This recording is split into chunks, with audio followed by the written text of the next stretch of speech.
Salut à tous. Bon, je pense que vous l'avez compris, la crise sanitaire n'est qu'un bouc émissaire de la vraie crise qui arrive, donc la crise économique. Et donc dans ce cadre, la Banque d'Angleterre va directement financer les prochaines dépenses du gouvernement britannique. Alors qu'est-ce que ça signifie exactement? En fait, ça signifie qu'on met en place la planche à billets en Angleterre, que la Banque d'Angleterre va imprimer des billets et va les remettre au gouvernement britannique. Et à partir de ce moment-là, le gouvernement britannique va pouvoir dépenser pour sauver des vies ou aussi sauver des entreprises de la destruction qui créerait des problèmes évidemment majeurs. Dans l'euro, en fait, qu'est-ce qui se passe? C'est exactement l'inverse. C'est-à-dire qu'en fait, la Banque centrale européenne, qui est une organisation publique, déverse 1000 milliards d'euros sur les marchés financiers. Dans un cas, on relance l'économie et toute la société par la finance. C'est le cas de l'Union européenne. Et dans le cas britannique, on dit on va relancer l'économie, mais par l'économie réelle.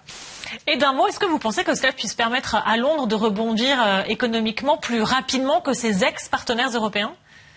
Ah oui, tout à fait, parce que la France est un peu malheureusement engluée dans l'Union européenne, on le sait.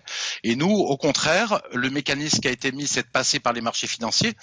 Or, passer par le MES pour emprunter, c'est ce qu'a proposé Bruno Le Maire, ça signifiera passer sous la conditionnalité du MES et donc, comme la Grèce, passer sous des programmes économiques d'ajustement qui ont ruiné la Grèce. Je pense que c'est assez dangereux. Et d'ailleurs, c'est ce que dit le MEDEF quand il dit il faudra travailler plus d'heures pour chacun, moins de droits du travail.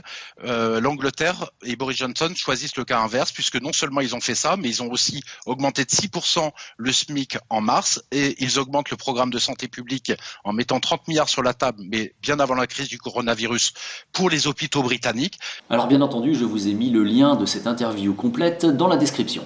Donc pour résumer, il semblerait que la reine d'Angleterre est en train de la mettre bien profond aux habitants des restes de l'Union européenne.